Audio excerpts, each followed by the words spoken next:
Getting into Harvard Law or any top 14 law school isn't just about being smart or working hard. It's about knowing how the system works and using that to your advantage. But most people don't do that. They spend months optimizing things that barely move the needle. They obsess over their resume format. They waste their time rewriting personal statements that were already fine. They think if they just get some fancy internship or retake 1 or 2 college classes, they'll magically become a stronger candidate. But that's not how this works. Today I'm going to walk you through step by step how I'd approach getting into Harvard Law today, especially if I didn't have a perfect GPA. Let's start with the hard facts. Harvard Law's median LSAT score is a 174, and their median GPA is a 395. So if you're not above these numbers, you're not strengthening their stats, and you become a potential liability to their rankings. Doesn't mean they won't admit you, but it does mean they're going to need a very good reason to say yes. So here's what I do if I had, say, a 3.3 GPA, which, by the way, is exactly what I had in undergrad. I would recognize immediately, okay, my GPA is not going to carry me. In fact, it's going to hurt me. That's baked in already. So I need to dominate the LSAT. Not just do okay on it, not just hope for a 165, dominate it.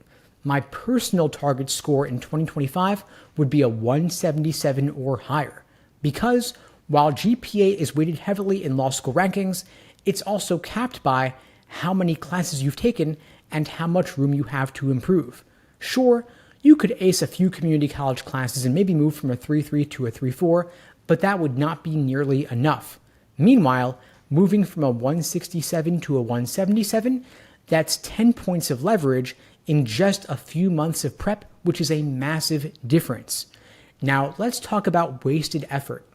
I hear from students all the time who are retaking a couple classes from undergrad to raise their GPA, signing up for a paralegal job just to look impressive, volunteering with a legal nonprofit during their LSAT prep season, and obsessing over their personal statement wording before their LSAT score is even locked in. Are these things bad? Not in isolation, but they're not going to move the needle enough to make a serious difference, and they will distract you from what really moves the needle, which is, of course, your LSAT score. Your paralegal job is not going to make up for a 158 LSAT. Rewriting your essay won't rescue your 2.9 GPA, and volunteering won't replace missing the median LSAT score. These things take time and energy away from what really matters, which is prepping for the LSAT. So my strategy here would be ruthless prioritization rather than procrastination and avoiding the LSAT. If it doesn't improve your LSAT score or support your mental energy to prep effectively, it's a hard no. That includes socializing, part-time jobs, even things that could build your resume.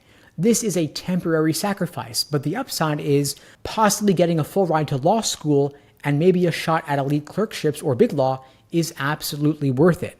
Now, let's look at how law school admissions actually works. They are not reading your application in a vacuum. They're balancing every potential admit against the rankings metrics, again, the median GPA and the median LSAT. Know that your highest LSAT score is what truly counts. They do not average multiple LSAT scores, and your GPA is not adjusted for the difficulty of the classes that you took. A 3.9 in art history is treated the same as a 3.9 in mechanical engineering, even though one's obviously a lot harder than the other. Your personal statements and your work experience only matter after your LSAT and GPA are strong enough to get you past the first filter. This means that schools are incentivized to admit high LSAT students even if they have low GPAs. These are the infamous splitters. Splitters help law schools push up their LSAT medians even if they might hurt on the GPA side. So if I were a splitter, I'd stop worrying about being less competitive. Instead, I would lean into it by aiming for the highest LSAT possible, because when you hit a 177 or above on the LSAT, you are no longer the underdog.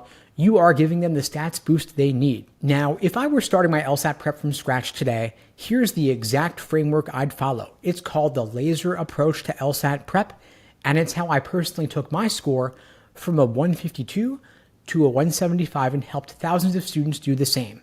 The L in laser is for learning, starting with the fundamentals. We are forgetting all the surface level tips and tricks here and just focusing on understanding, because you've got to know what the LSAT is really asking you in each section: logical reasoning and reading comp. You've got to master how arguments are built, how assumptions work, and how to dismantle flawed logic. If you don't understand why an answer is right, you're not yet ready. Begin with the most common logical reasoning question types: necessary assumption, inference, and flaw. You want to use short, bite-sized resources, not those 500-page LSAT prep phone books that waste your time with theory that you won't actually apply.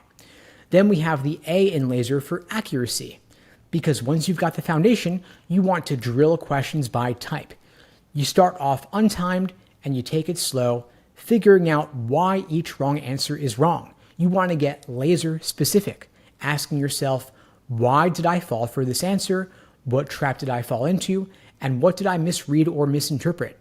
And don't just do this for wrong answers, review the correct guesses as well. Because if you guessed and got it right, that's not mastery, it's just luck, and you want to treat it like a mistake and figure it out.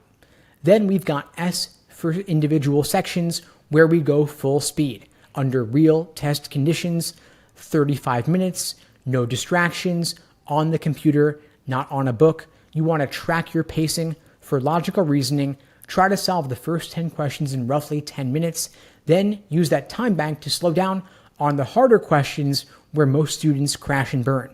If you find yourself getting stuck on any single question, flag it, skip it, and move on, because time management is also a skill, and this is how you build it. Then we move on to E for exams and endurance, where you take full-length timed practice tests, not just to simulate test day, but also to build your stamina, reduce test anxiety, and smooth out any fluctuations in your score. You want to see how your performance holds up across all 4 sections, especially in the final month before test day. And finally, we have R for review. This is the most important phase, but most people just skip it or phone it in. Here's how to actually review. For every question you get wrong, ask yourself, where did I go wrong? Was it in the argument, the question stem, or the answer choices? Then identify the exact trap you fell for. Don't just say to yourself, I misread it. Figure out why. And of course, look for patterns in your mistakes. Are you struggling with causation, conditional logic? Maybe you're reading too quickly. This is how you stop making the same mistakes, because the LSAT repeats itself. And if you train your brain to spot these traps, you're going to get faster and more accurate over time. Now, most students pick a test date just because they feel ready. This is a bad idea. Instead, I would treat this like a product launch. I would reverse engineer my schedule from test day, lock in weekly goals for laser, number of drills, number of timed sections, and number of review sessions I've put in. Leave at least 3 weeks of full-length exams before the real thing, and schedule some downtime too, because burnout is going to kill your performance. No cramming, no panic, just systematized prep with clear milestones. Now, if I truly wanted to get into Harvard Law in 2025, I wouldn't leave anything to chance. I would commit 100% to crushing the LSAT, and I would build a system to make sure I followed through. Because in the admissions game, one single day, one test can change the entire trajectory of your career. And for once, it's not about who you know or what school you went to, it's about one number, so you want to make it count.